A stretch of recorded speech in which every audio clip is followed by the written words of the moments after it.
Hello students. तो हमने 8th class की मैथ्स में कंसेप्ट समझ लिया था। बाकी अब सीधे हम एक्सरसाइज की ओर चलते हैं, ठीक है ना। एक्सरसाइज 2 है आपकी 8th class maths book RS Agarwal, ठीक है। तो फर्स्ट क्वेश्चन देखते हैं इसमें क्या है। फर्स्ट क्वेश्चन में आपसे बोल रहा है इवैल्यूएट।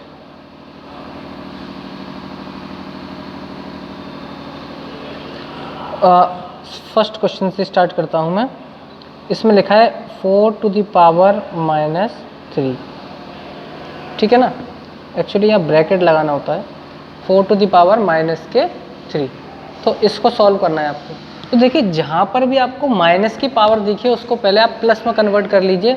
तो मैंने आपको प्रॉपर्टी बताई थी कि अगर a to the power -n है तो ये होता है 1/a to the power n, यानी नीचे आके वो पावर कैसी हो जाती है, प्लस की हो जाती है।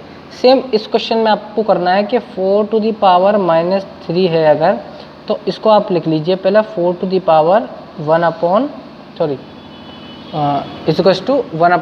to the power 3, ठीक है। अब पावर प्लस की होगी किस प्रॉपर्टी से, ये आपकी प्रॉपर्टी लगी है इसके अंदर, ठीक है। अब आपको ये पता है कि ऊपर 1 है और 4 को आप लिख सकते हैं 4 to the power 3 को 4 × 4 × 4, और ये हो जाएगा आपका 64। That's the answer. बस सिर्फ इतना करना है इसमें। नेक्स्ट क्वेश्चन मैं आपको बताना चाहूँगा 5th नंबर का क्वेश्चन है, फर्स्ट का ही। तो इसमें आपसे बोला है -2/3 की पावर -5, ठीक है। वही प्रॉपर्टी लगेगी, मैंने आप लोगों को बता दिया है कि इस चीज़ को आप कैसे लिख सकते हो। पावर प्लस की कर लीजिए पहले, तो इसको आप लिखिए 1/। देखिए एक चीज़ मैं आपको बता दूं कि या तो आप इसको इस टाइप से लिख लीजिए -2/3 की पावर 5, ठीक है। या आप इसको डायरेक्ट ऐसे भी लिख सकते हैं कि 3/2 की पावर 5, ठीक है ना। मैंने आपको प्रॉपर्टी बताई थी, प्रॉपर्टी थी ये a/b की पावर अगर -n है तो b/a की पावर n, ऐसे लिख सकते हैं। प्लस की हो जाएगी पावर, ठीक है ना। यानी डिनोमिनेटर को न्यूमरेटर बना देंगे, न्यूमरेटर को डिनोमिनेटर बना देंगे, ठीक है ना। तो यहाँ से आप डायरेक्ट ये स्टेप लिख सकते हैं। अब आगे, अब देखिए पावर +5 हो गई। अब इसको आप क्या लिख सकते हैं कि 3/2 × 3/2 × 3/2 × 3/2 × 3/, और माइनस लग रहा है सब में माइनस लगा दीजिए, ठीक है ना। अब आप देखिए ये माइनस प्लस हो जाएगा, तो वो तो कैंसिल हो गया। ये माइनस प्लस हो जाएगा, तो ये भी हट गया, बचा ये माइनस, यानी कि एक माइनस आपका रह जाएगा, ठीक है ना। बाकी का आप इनका मल्टीप्लाई कर लीजिए। अब देखिए 3 3 9 9 9, यानी 9 × 9 × 3, और नीचे हो जाएगा आपका 4 × 4 × 2। अब आप इसको कैसे भी सॉल्व कर सकते हैं, आपके ऊपर है। तो ये हो जाएगा 81 × 3/16 × 2। अब आप इसको ऐसे भी लिख सकते हैं कि 3 और 2 4 बाई माइनस आपको लगाना है 32 आंसर, ठीक है। तो ये आपका मेन पर्पस है। तो इसमें प्रॉपर्टी लगी थी सिर्फ एक ही, जो मैंने आपको बता दी, मल्टीप्लिकेटिव इनवर्स वाली, ठीक है ना। आगे बढ़ते हैं। आगे आपका है 2nd नंबर क्वेश्चन। इसमें भी इवैल्यूएट करना है आपको। एक क्वेश्चन बताऊंगा मैं सिर्फ इसमें से।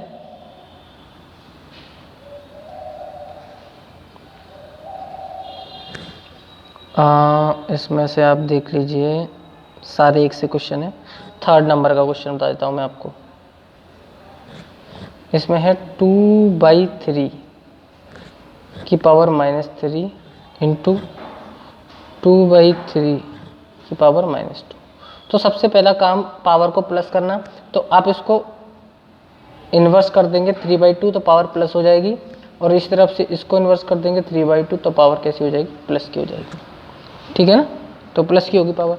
अब आपको पता है कि ये भी 3/2, ये भी 3/2, पावर अलग अलग है, लेकिन बेस सेम है। तो 3/2 की पावर क्या हो जाएगी 3 + 2। प्रॉपर्टी कौन सी लगी इसके अंदर, प्रॉपर्टी लगी a/b की पावर m इंटू a/b की पावर, अगर n है तो a/b की पावर होल m + n होती है। ये प्रॉपर्टी इसके अंदर लग गई, ठीक है। यानी कि बेस सेम होने पर, पावर डिफरेंट होने पर और मल्टीप्लाई अगर उनके बीच में, तो पावर कैसे हो जाती है, ऐड हो जाती है। यानी 3/2 की पावर कितनी हो गई आपकी, 5 हो गई।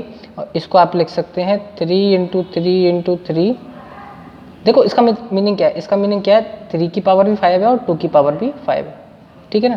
तो आप 3 को ऊपर मल्टीप्लाई करके 3 टाइम्स लिख दीजिए और 2 को मल्टीप्लाई करके 5 टाइम्स लिख दीजिए। तो ये हो जाएगा आपका वही 81 × 3 अपॉन,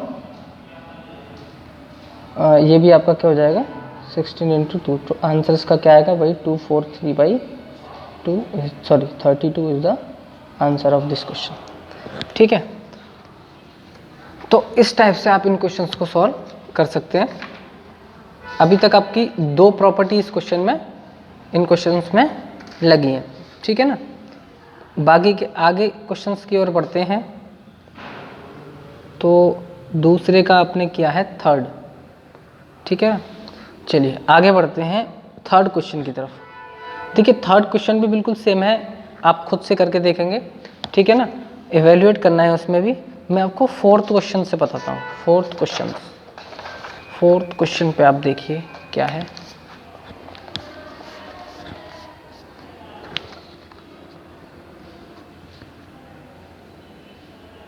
4th क्वेश्चन,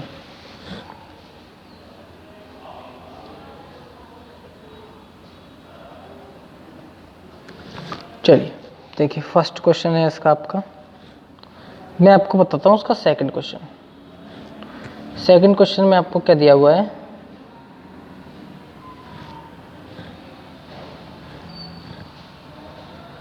माइनस के 1/3 की पावर 2, उसकी पावर -2, उसकी पावर -1, ये आपको दिया हुआ है।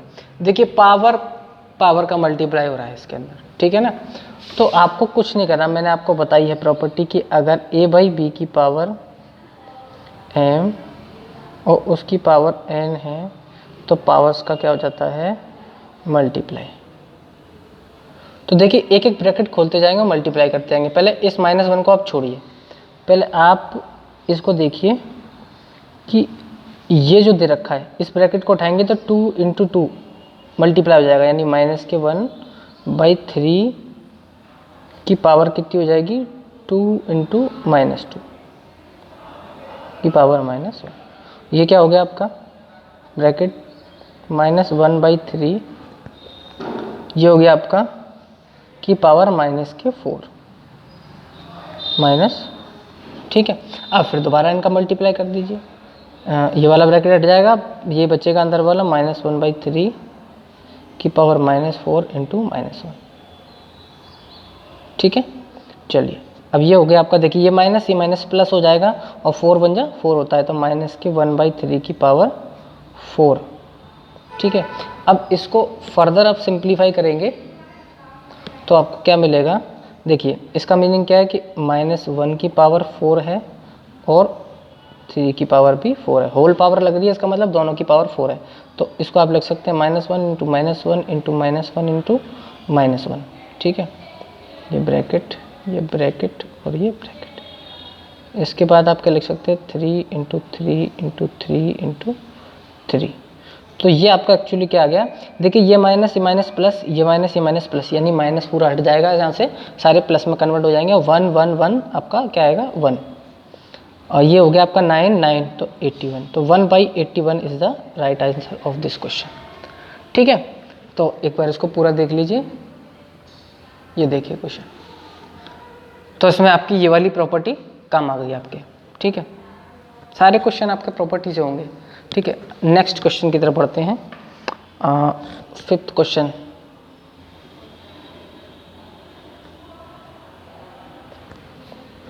इसमें भी इवेल्युएट करना है आपको। 5th क्वेश्चन में आपसे बोल रहा है 1/3 की power -3 -1/2 to the power -3 bracket divide का साइन है ये 1/4 टू द पावर -3। इसको आपको इवैल्यूएट करना है, ठीक है। चलिए तो कैसे इवैल्यूएट करेंगे, क्वेश्चन है ये देख लीजिए क्वेश्चन एक बार। तो इसको इवैल्यूएट करने के लिए सबसे पहले एक काम करें आप कि इन पावर्स को प्लस में कन्वर्ट कर लीजिए, यानी कि ये जो ब्रैकेट लगा हुआ है ये देखिए 1/3 है और -3 है, तो इसको आप क्या लिख सकते हैं 3 की पावर 3 -2 की power 3 bracket 1 divided by 4 to the power 3। मैंने आपको क्या बताया था, रेसिप्रोकल भी होता है, ठीक है ना। मैंने आपको प्रॉपर्टी बताई थी कि अगर a to the power b is to -n है तो ये होता है b to the power a upon a to the power a, या फिर इसको आप कह सकते हैं b अपॉन a की पावर प्लस है। तो यानी कि a/b का क्या कर देंगे, b/a कर देंगे। अब यहाँ पर 1/3 है ना, तो 1/3 का आप क्या करोगे, 1/3 को भी उल्टा कर दो आप, तो 3/1 हो जाएगा। 3/1 होगा ना, और 1 यहाँ लेने से कोई फ़ायदा नहीं है, आप इसको ऐसे भी लिख सकते हैं, चाहे तो लिखिए, ऐसे लिख लीजिए आप, पूरा ब्रैकेट लगा के इसको ऐसे भी लिख लीजिए, कोई फ़र्क नहीं पड़ता, 1 पे आपको ही जानते हैं, ठीक है ना। ये प्रॉपर्टी इसके अंदर लग गई है, ठीक है। अब क्या आएगा, देखिए ये तो हो गया 3 की पावर 3, 3 की पावर 3 का मीनिंग क्या हो गया, 3 की पावर 3 का मतलब हो गया 27 -2 की पावर 3 का मतलब हो गया 8 डिवाइड 4 की पावर 3 का मतलब क्या हो गया 4 × 4 × 4 यानी 64। तो ये हो गया आपका सेट 27 में से 8 माइनस करेंगे तो 19/64 डिवाइड का मतलब 64। तो ये आपका आंसर आ गया। क्वेश्चन देखने में बड़ा लग रहा था लेकिन क्वेश्चन ऐसा कुछ था नहीं क्वेश्चन के अंदर, तो आप क्वेश्चन को सॉल्व करने बैठेंगे तभी आप क्वेश्चन करवाएंगे, अदरवाइज अगर आप देख के कहना चाहेंगे तो क्वेश्चन आप पे नहीं होगा, ठीक है ना। 60 ठीक है ना, तो 19/64 is the right answer. 5th question है। 7th question sorry 6th question को आपको एक बार बताता हूँ, इसमें शायद आपको एलसीएम लेना पड़ जाए, ठीक है ना, एलसीएम लेना पड़ जाएगा, इसके लिए मैं आपको एक बार इसको बता देता हूँ। क्वेश्चन नंबर 6 इसमें आपसे बोल रहा है, चलिए आगे करते हैं इस क्वेश्चन को।